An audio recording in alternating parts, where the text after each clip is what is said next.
Hello.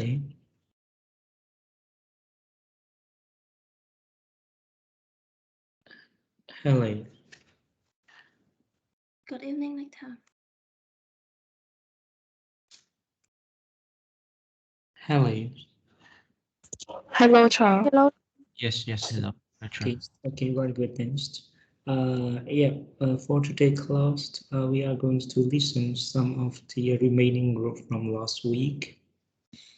I think last week we have finished four group, correct?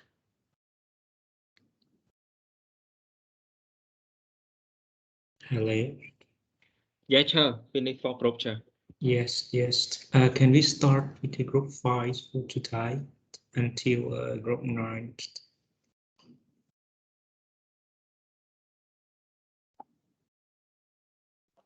Excuse me, like group 5 is already present. Already presented. Yes. Okay. Which country? Group 5, let me check. Myanmar. Like, Myanmar, okay, yep. How about group 6? Are you ready to go? Yes, Mike. Yes. Okay, very good. The floor is yours, okay?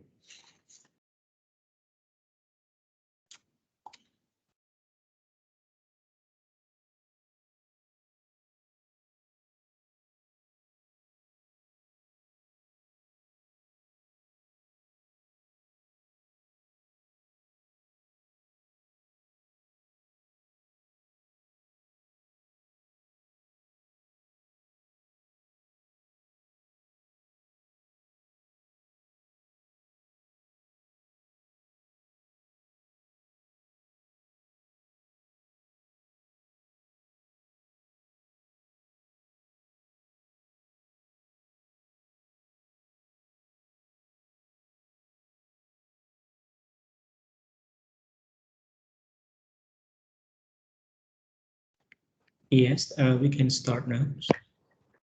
Okay, can you move to the first slide?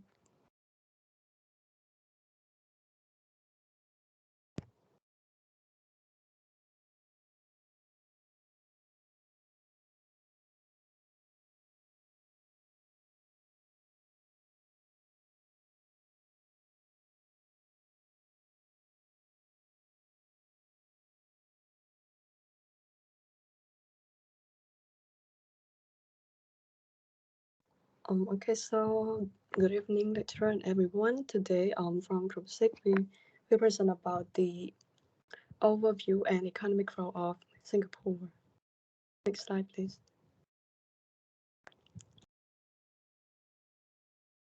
So this is our content. Shortly, we will present about the overview, and second is the driver of economic growth. Next slide.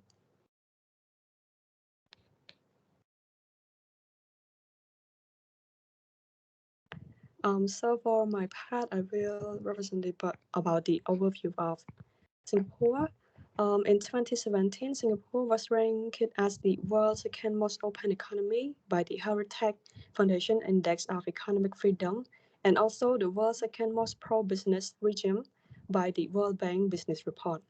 Geographically, Singapore is located in the maritime Southeast Asia. Looking at the population, for 2021, it is estimated around 5 million, including Chinese, Malay, Indian, and others group.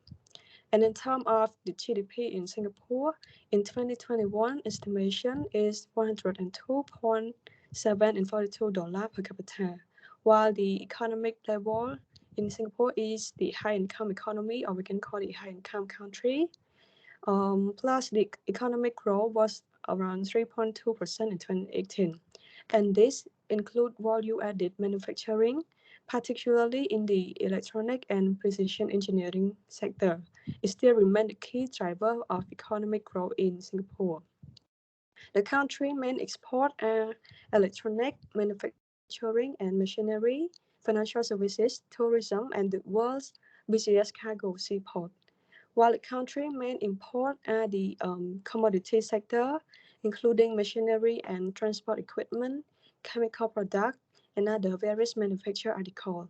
And last but not least, the primary import and export partner of Singapore are US, Netherlands, China, Hong Kong, and Japan. And this is the short overview over Singapore. And next slide will be presented by my teammate. Okay, so now we'll start talking about the drivers of economic growth in Singapore. So there are a few driving forces that lead the economic growth in Singapore. So the first factor is its strategic location.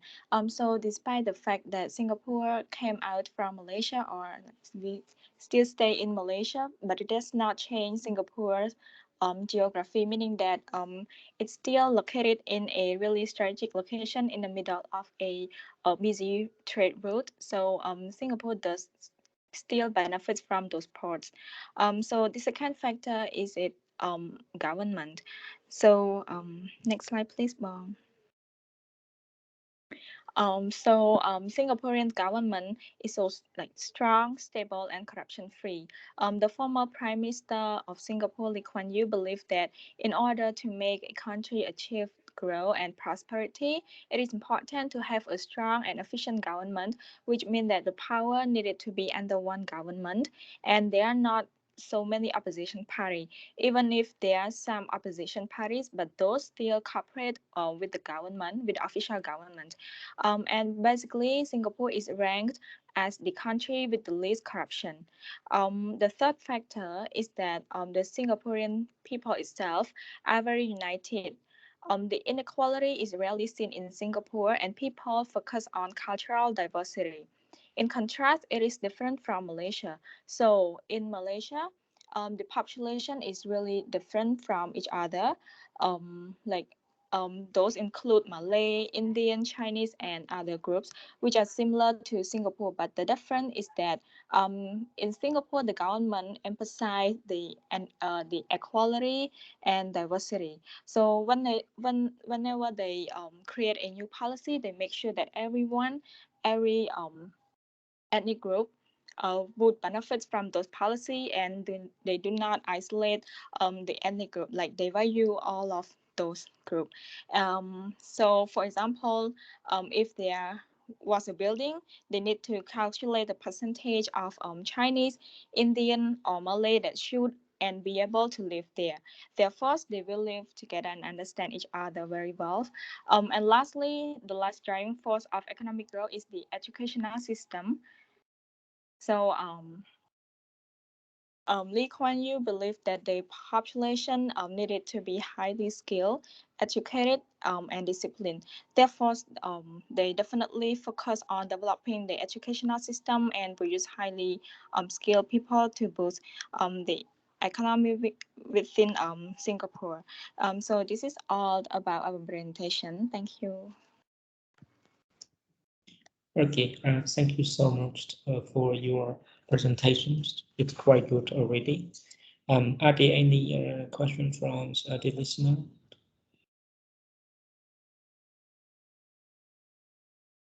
Alex?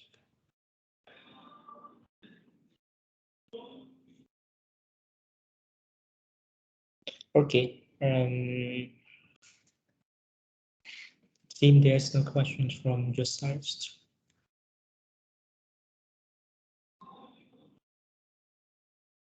Can you just tell me a little bit further which drivers that contribute to the economic growth in Singapore the most? That you which one is the most important of the factors that contribute to the economic growth? There are several roles. They are playing different roles in contributing to economic growth. However, there's also some proportions of contributing to this growth differently. So, which one do you feel that is the most influential to this growth?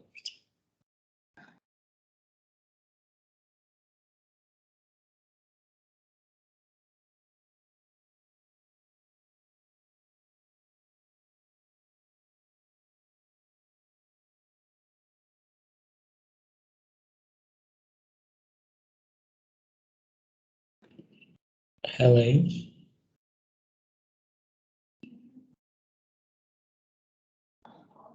Hello.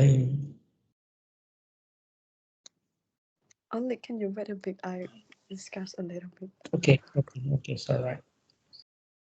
Hello, lecturer. Yeah.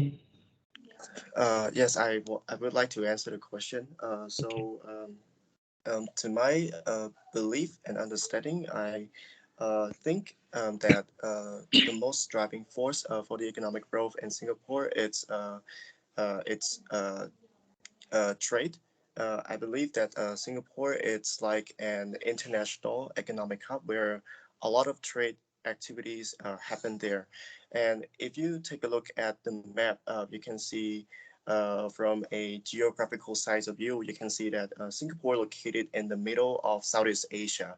So basically, whenever there is a trade activities happen in the regions, it always happen at Singapore first, and then it's like a hub where uh, people just export the products to Singapore, and then Singapore also export it to like distribute it to other country as well.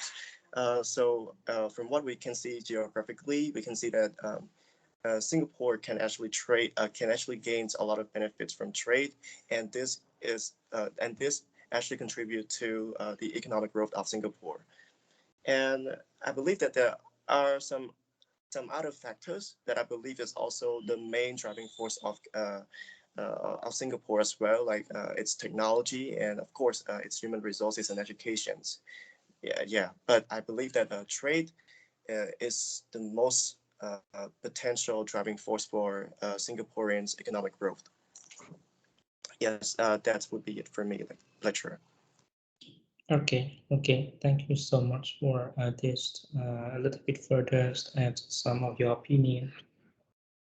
Are there any additional opinions to be added?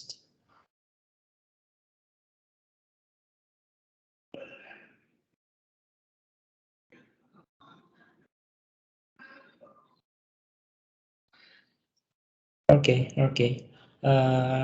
Yes. Thank you so much again for your groups. And then I just give you a little bit information about the Singaporean developments and also the Singaporean economic growth. There is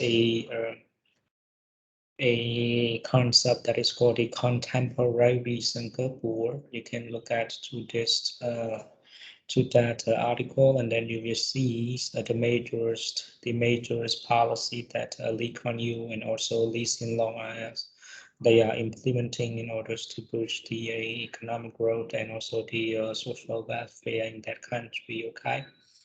So if you would like to understand further, so I suggest you to look at to the contemporary Singaporean country, okay, and then you will learn more about that. And don't forget the digital hubs also play a very important role currently in the Singapore country, and it also attracts a lot of how can I say this, the giant fintech company also goes to Singapore. So this is also one of the big things that can be observed by the some of the policy maker currently. Okay, so again, thank you. Can we just move on to another group, please?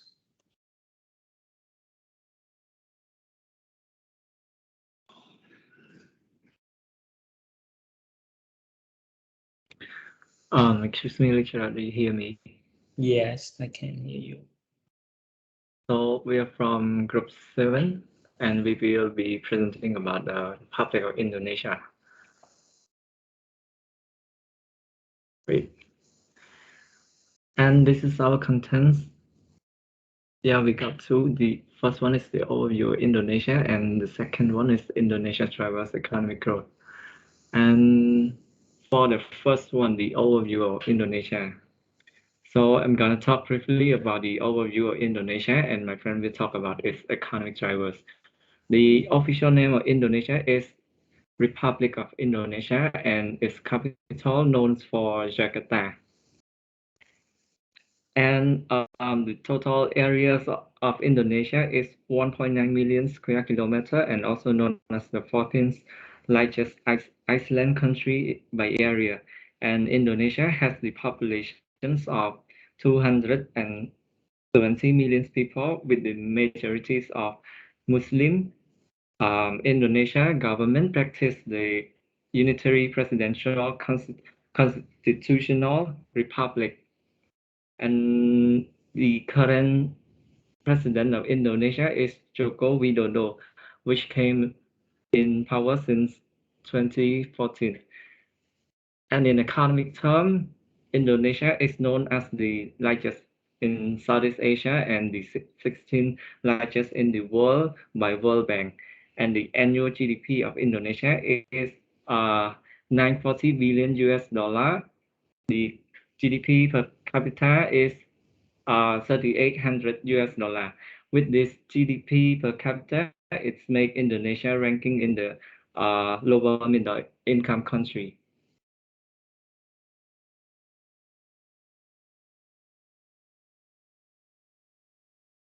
And I would like to give the floor to the next presenter.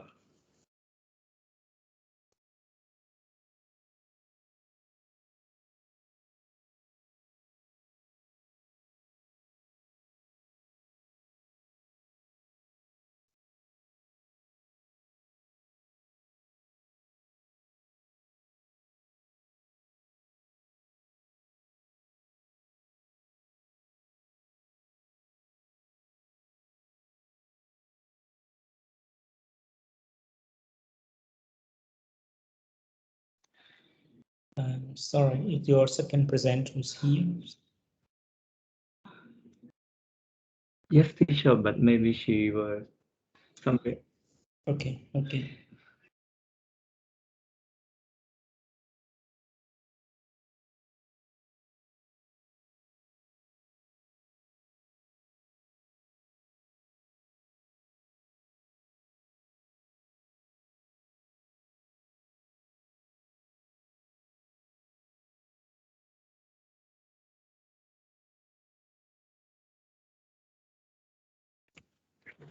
She say like I will be present. Okay. In the for Indonesia driver's economic growth, uh,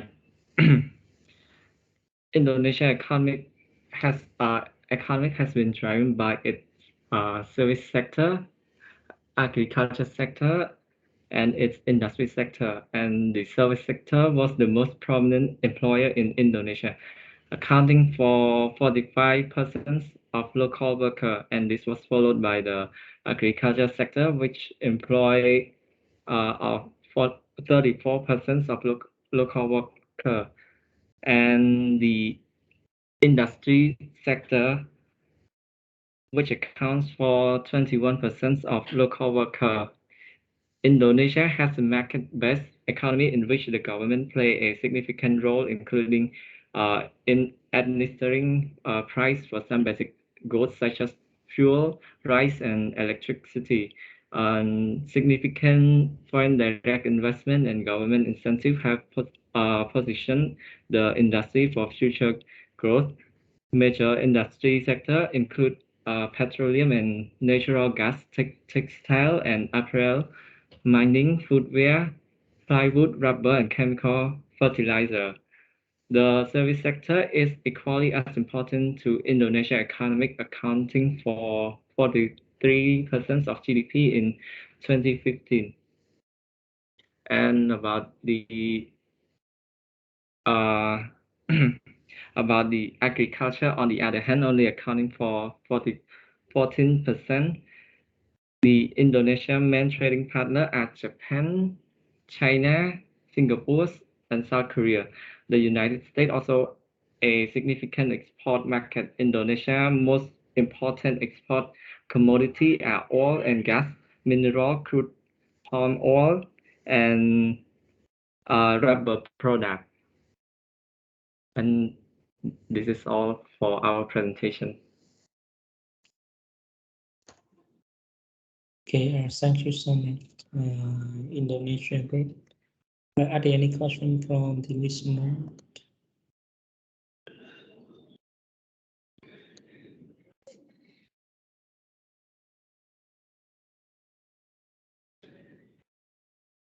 Okay.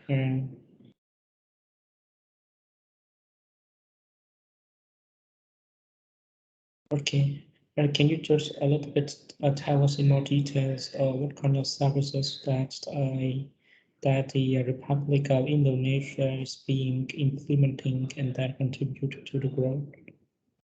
Can you just specify some of the services that let's say the majority of the services the majority sub-industry in this perspective of Indonesia?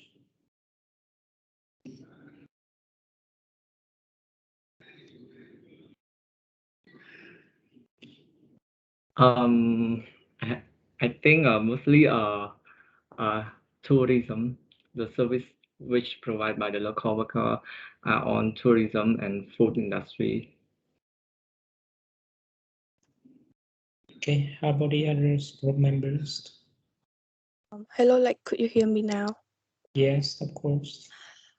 Sorry for the inconvenience at the moment. So I would like to add on my friend's answer. So um, the kind of service sectors that mostly popular, like give more economic growth in Indonesia. The first one, tourism, tourist sector, and the another one is kind of business sector that most of foreign direct investment they invest in Indonesia. So um, this is can be like one of the service sector that can bring economic growth in Indonesia, like, and also the financial service and insurance services.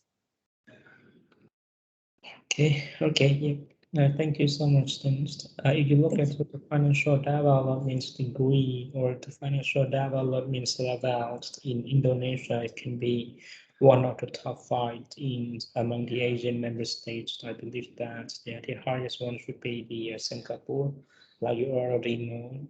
The second one, I would say Thailand, yep, and then moves to Malaysia is also big, and then Indonesia and the Philippines just a little bit behind Indonesia in terms of financial development levels. Okay.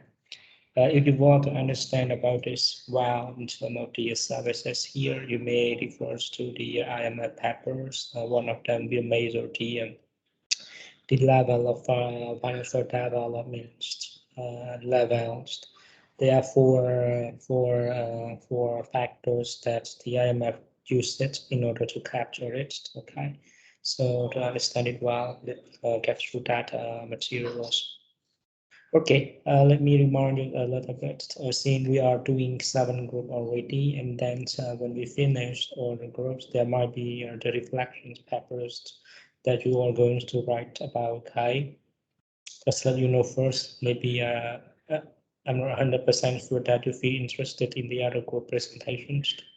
There will be the reflection papers going to be happens for the second session, meaning to say that you all have presented one of the Asian member states, and then what you are going to reflect is that you are going to choose one of the 10 countries, and then you are trying to compare with your country that you are doing, okay, or you were doing if you already done it since last week. Is that clear? Hello? Hello? Teacher, so the reflection paper is the group work, right? The same group as last week. Yes, just be aware of that first, because I really want you to make a comparison between one country that you learned, I mean, you search for it, and the second country that you listened from your friends, and then you just see the difference in terms of the channels that they can flow into the economic growth. I think you also noticed, I don't know whether you noticed, but I hope so. There are some several factors or driving force of economic growth might be the same.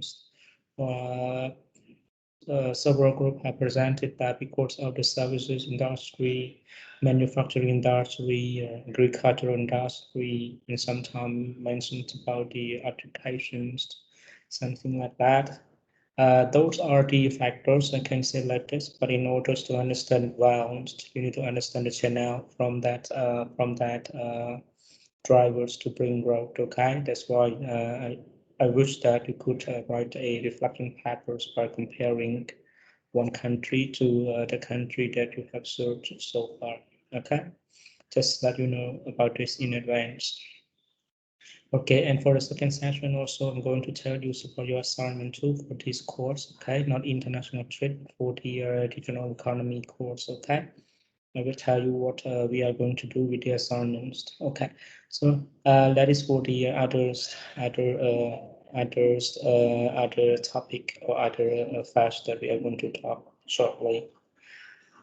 Okay, I'm sorry, my background noise a little bit noisy because some of the neighbor they are celebrating something. I don't know what was happening. It's okay. If you cannot hear me well, just let me know. Okay. Yep. Okay, can I just move on to group number 8?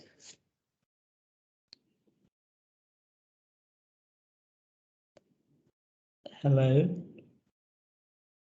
Can the previous group stop sharing the screen? Yeah, read or what? Can you just stop sharing the slide and then let the others slide? Yeah. Okay, here we go.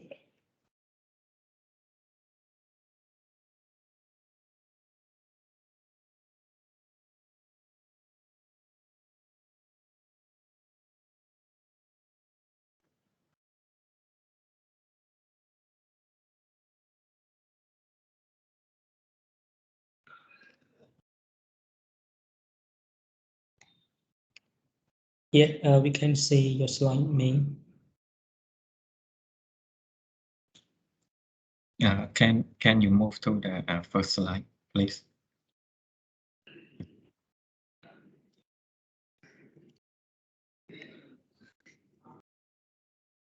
Okay, so good evening, lecturer and everyone. So we're from Group 8 and we'll do briefly present about the source of Philippine economic growth. And we have 4 members, as you can see.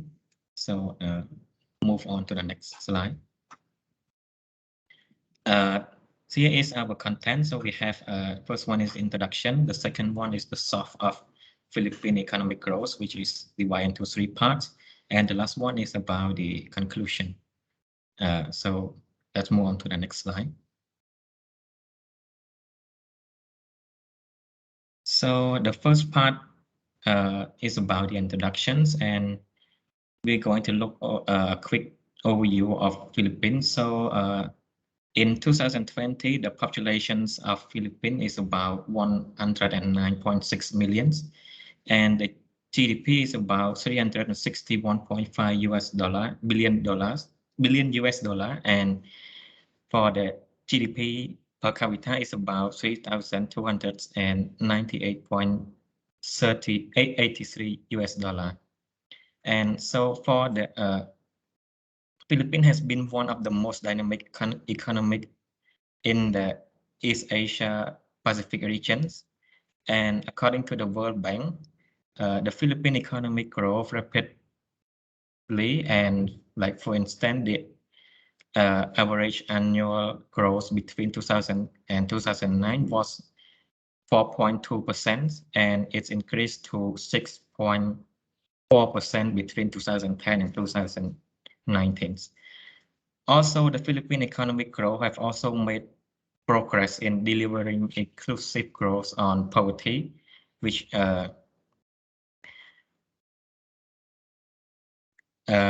it's declined from 23.3% in 2015 and dropped to 16.6% in 2008.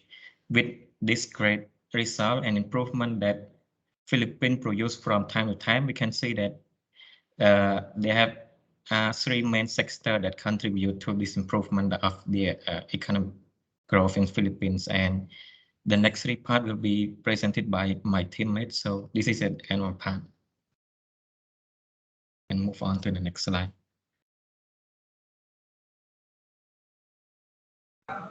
So, good evening. So, good evening, lecturer, and good evening, everyone. So, I'm going to be responsible for the body part, which is the agriculture.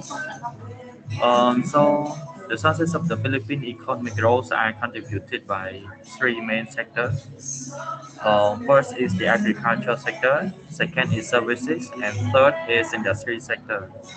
Actually, we believe that there are a lot of spillover sectors that contributed to the overall GDP of the Philippines, but those spillover sectors are mostly under these three main sectors, which are the agriculture, services, and um, industry sector. So in agriculture sectors, agriculture alone accounts for 10.18% of the Philippine overall GDP. So the country developed toward industrialization. Even though the development toward industrialization is prioritized in the Philippines, farm to market is still an essential part for of the economic growth of the country.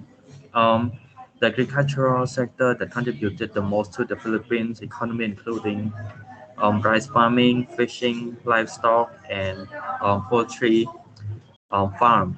So actually, the poultry farm is the agricultural's largest sub segment that contributed the most in this sector.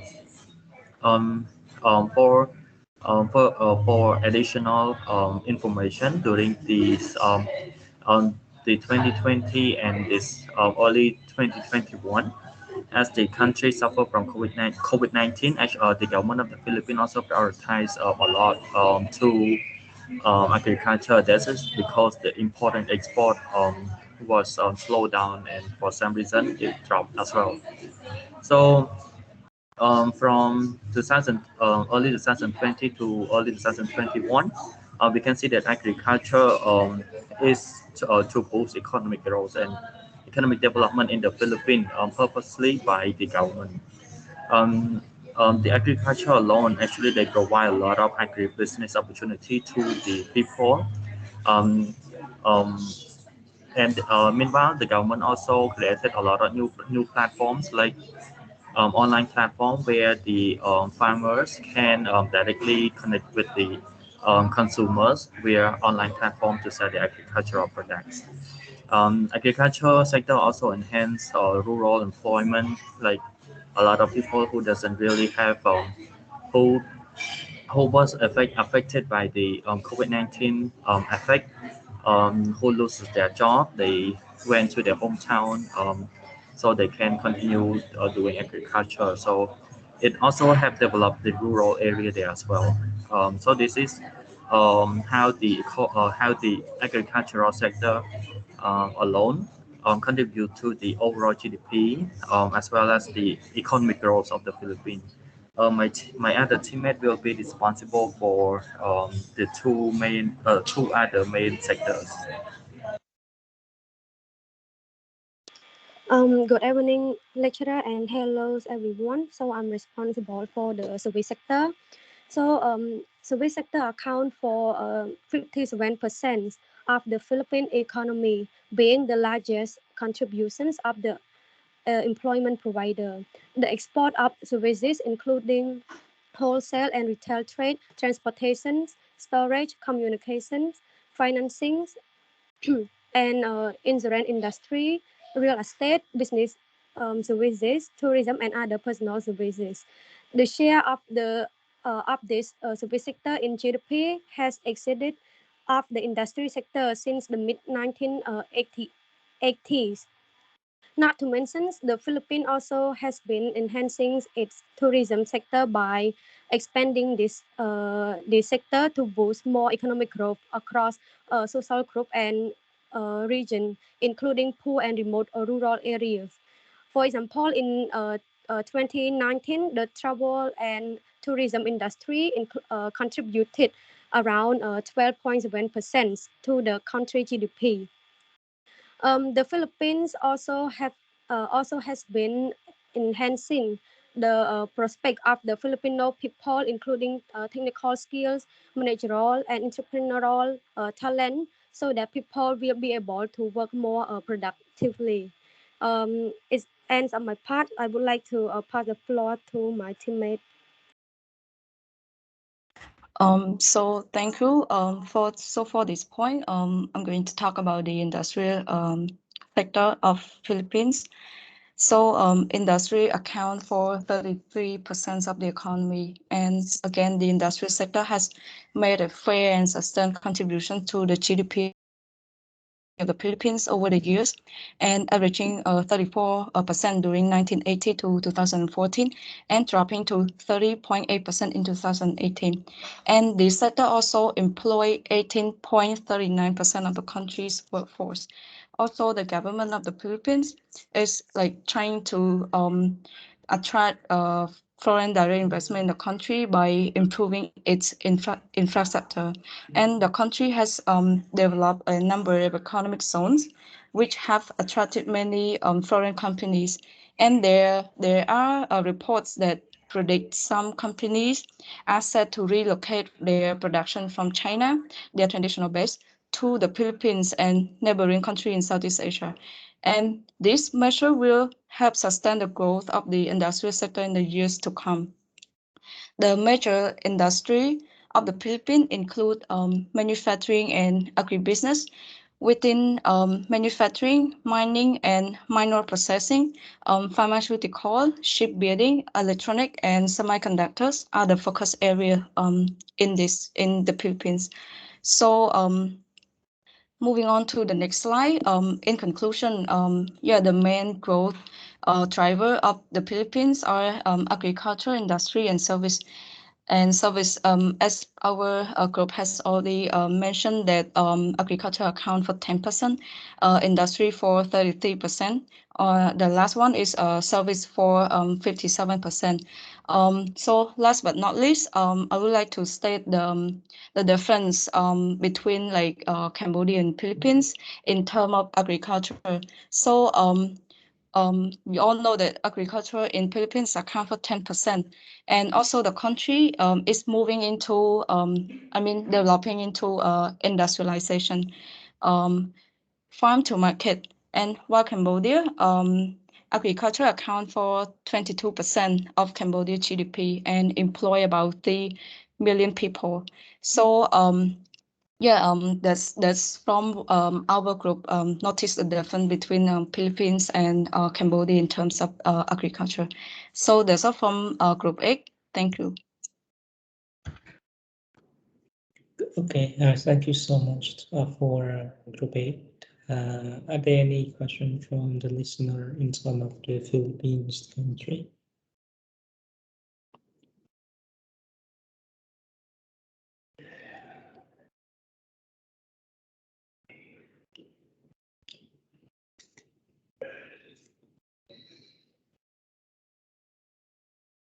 Can I just know a little bit further in terms of the industry in Philippines? What kind of the products that, what are the major products that the Philippines producing both domestically and for the exportation?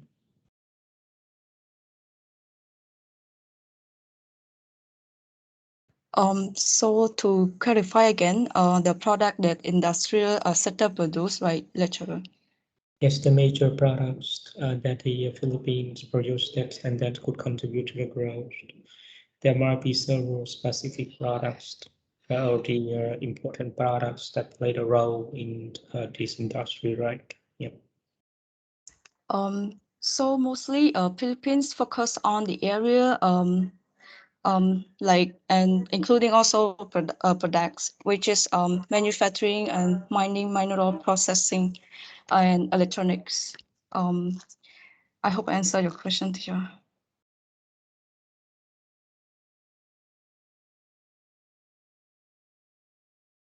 Okay.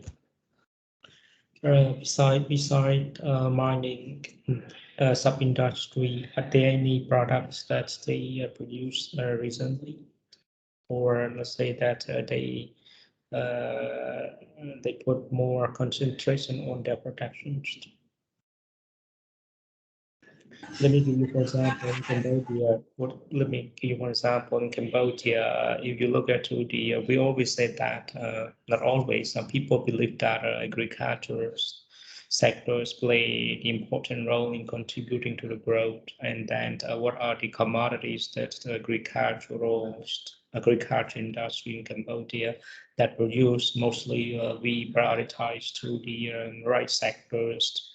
We prioritize to the mangoes, and also the before we have peppers, but now we have rubber also before. So now we mainly concentrating on the right. We mainly concentrating on the mangoes and also some of the vegetables.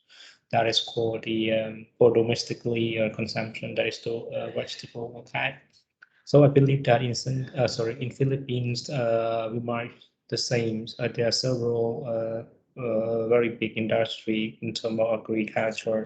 Sorry, in terms of the industry. Okay, if you look at to the story in Malaysia, also the same. Malaysia, if you look at to the agricultural sector, there's only a few products that they produce, like palm oil. That is the very big industry in Malaysia, and also uranium, also the big industry in China. In Malaysia and then export to China. Okay, so I think the industry sectors in or let's say manufacturing sector in Philippines also the same. Okay, Ming, you have some idea about this? Yes, teacher. I just would like to add on to your previous question, asking about what does the industry in the Philippines produce. Actually, the Philippines, they produce more than electric, and also they also produce textile products like clothing and food. And just like you said, um, the Philippines also produce a lot of like kinds of agricultural products like rice, corn, coconuts, and banana, and more. Yes, these are all the agricultural and industrial goods that the Philippines produce so far that we within our research. I hope I answer your question. Okay, so right, okay.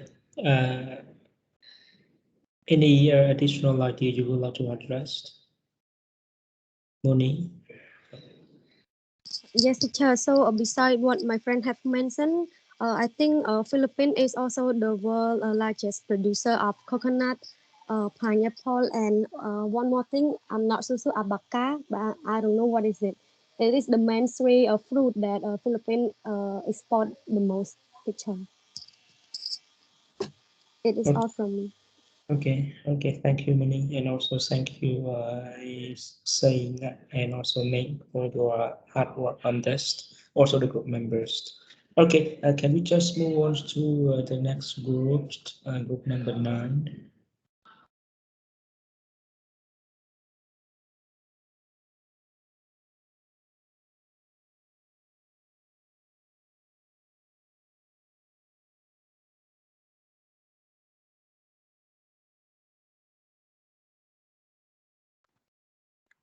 Hello everyone. Hello. Sonita, we can see your slide. Okay. So we are group 9 members, Santa, Mani, Sichita, and Sepik. First, we would like to talk about the economic overview. So Malaysia is an upper middle income country, but they have a plan to become the high income country. However, they did not success, but they are really close to become the high income country, and the GDP is like $387 billion. The cost of living and the inflation rate and stuff, and move on to the driving force of economics. So There are many sources that contribute to the income of Malaysia, like tourism, agriculture, and stuff. But however, we want to focus on the main one, which are the industry sector and service sector and trade, which we think that those sector really set the Malaysia success and make them a bit different from other country in the region. So Malaysia, before they before they were rich, they just like the rest of us, they depend on agriculture, but they effectively turn themselves away from the agriculture or the commodity-based industry and moving into the robust manufacturing and service sector. So in 2020, like out of 32.5 million population, the labor force is already cover like 15 million people. So 15 million people are in the workforce. Malaysia is the second biggest producer of palm oil and tropical wood, as well as the world fifth largest exporter of rubber. The country basically build their economic based on raw material, and as well as they also have oil and natural gas reserves. So but even though their economic is supported by their like natural resources like raw material, Malaysian government, they have the ambition plan to make the country as high tech as much as possible, and they want to become the key producer of the high technology product and software. Another thing is that their trade. Okay, so with a kind of like a strategic location, but not as much compared to Singapore, but Malaysia also have a strategic location. They are very open to trade and investment from foreign country, and foreign trade represent 123% of the country GDP in 2019.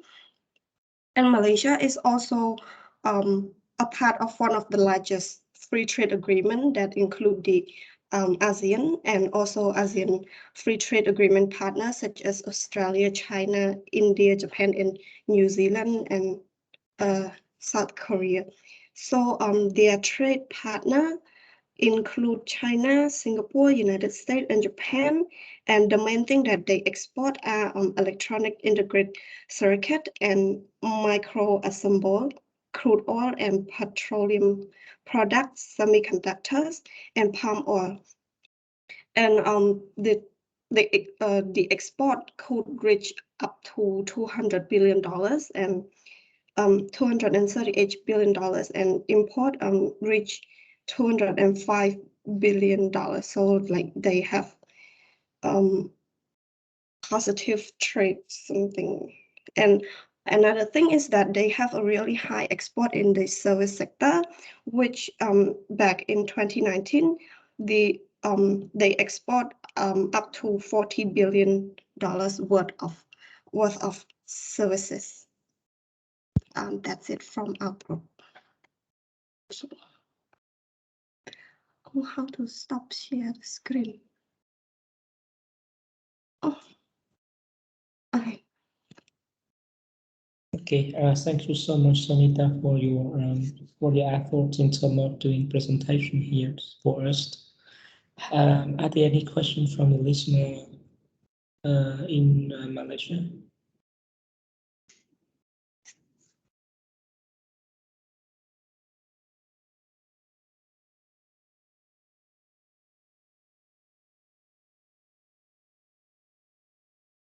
Okay, since there's no question from the Malaysian group, can I just go to the last group, or group 10 to the last ones about Brunei? Yeah.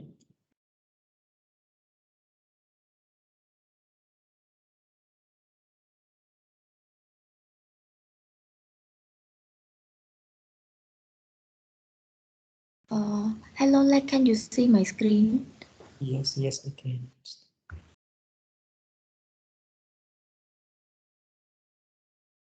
Okay, so hi everyone. We're the last group and we're going to be talking about Brunei. Next slide, please. This is a table of content. So I will be starting off with the natural resources. Next slide, please. So Brunei depends a lot on oil and gas sector, which accounts for over 58% of the country's GDP, and oil and gas money accounts for also roughly 76% of the government's revenue. This has allowed the country to become a high-income economy, and the country's strong reliance on oil and gas sector as a backbone of its economy is also judged unsustainable in the long run, because due to like its dependence on it for so long, and due to depletion of oil reserves over time and external shocks. And the country is also looking for ways to reduce the risk, and the government is diversifying the economy into other industries and improving the business environment in order to attract more qualified foreign direct investment projects. So next, my friend will cover that. So, like as you can see, another source of the economic growth of Brunei is the foreign direct investment. And as Brunei heavily depend on the oil and gas, the country is looking to a more sustainable economic growth model to sustain the country in the long run.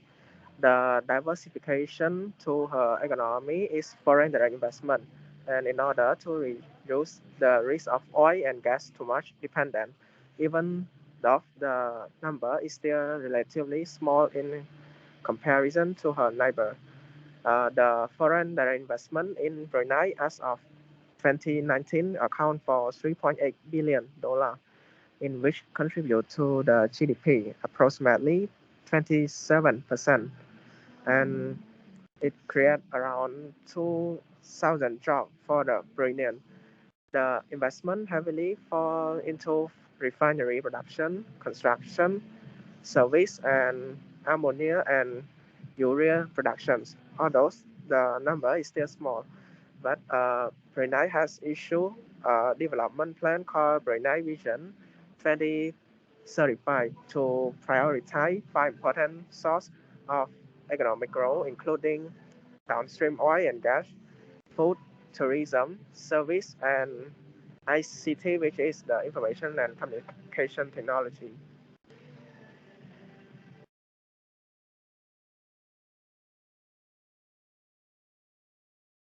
And so, and the next presenter will talk about another source, which is the international trade. Yes, thank you. So, I would say one of the economic, the driving force behind uh, Brunei economy would be the international trade. So, thanks to its open economy that make favorable for the foreign trade and also the foreign direct investment. So it's we can say that it's also one of the diversifications of its strong dependence on its natural resource. So international trade actually can give Brunei more trading opportunity to other country and also make it uh, manufactures and it's both oil and non-oil, or sorry, both oil and gas resource and also the non-oil and gas uh, products to be delivered to more or sell in more countries. So as we can see from the graph or the picture here is that even though Brunei did not have its bilateral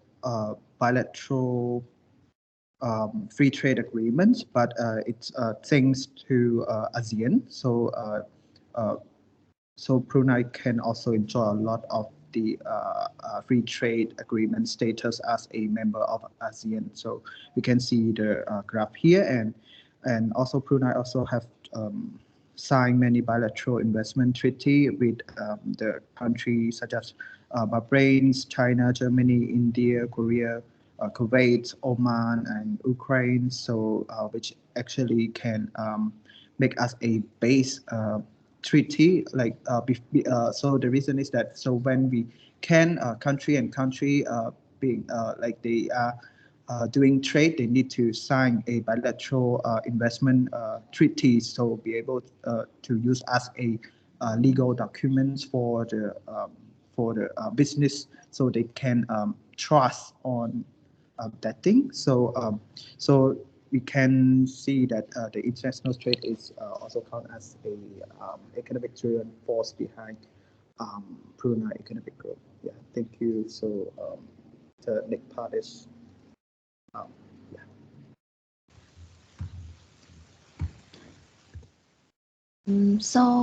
Moving on to the next part, I'm going to talk about another source of um, economic growth for Brunei, which are agriculture, fishery, and forestry. After the 20th century, agricultural, fishery, and forestry had become the source of income again in Brunei after the decline of petroleum resource. Because previously, Brunei mainly import the food production from other countries, but now they strive to be self-sufficient in food production by strengthening their food production, growing vegetable crops, and also become self-sufficient in pottery.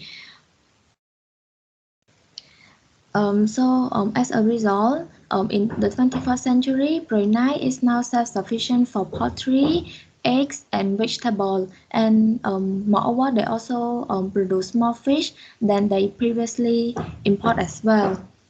In addition, Brunei also implement the restriction on logging and provide the sawwood to the citizens instead in order to preserve their forests. So as a result, the shift to agriculture can minimize the spending on importing foods and improving the income of Brunei, as well as contribute to the economic growth. And in 2020, the share of agriculture in Brunei is 1.19%. That is all for our group presentation. Thank you. Okay, thank you so much. Thanks for your presentation here. So, are there any questions from the group, from our friends?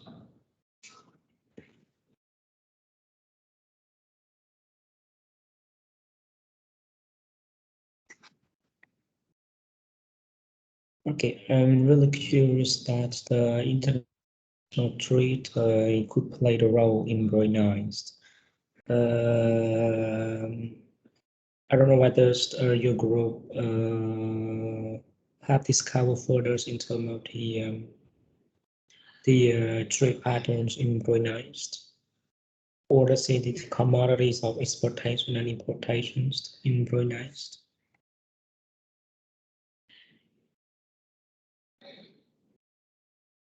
Sorry, lecturer, can you repeat that question again? I did not hear it clearly. What I'm trying to understand here is about the international trade, okay? And then we maybe we need to look a little bit further whether the international trade really played a role in Brunei in order to boost the economic growth. Because if you look at to the trading patterns in Brunei, I don't think that Brunei is the good destination for doing the trade with the other country. So can you just I don't know whether your group has discovered a little bit further in terms of the exportation products and the importation products in Brunei. About regarding the exportation, so of course the oil and gas product will be on the top, like the top exporting product of Brunei.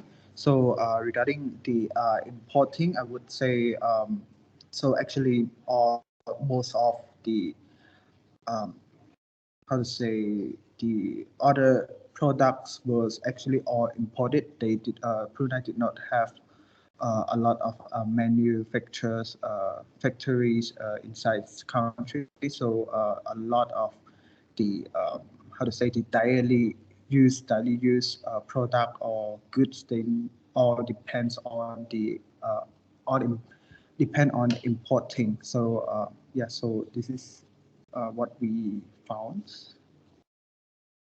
So why we say international trade will be playing a important role is that because so free trade or the trade openness will actually make the things cheaper, but it also can increase the volume of the trade. So that's why we think that in terms of trade openness and the international trade will help in the Brunei economy.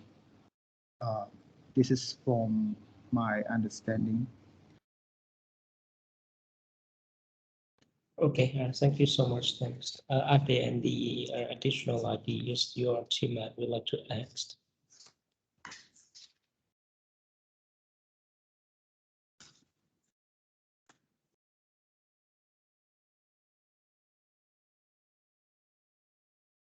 Okay, seeing there's no further questions or no further concerns about this.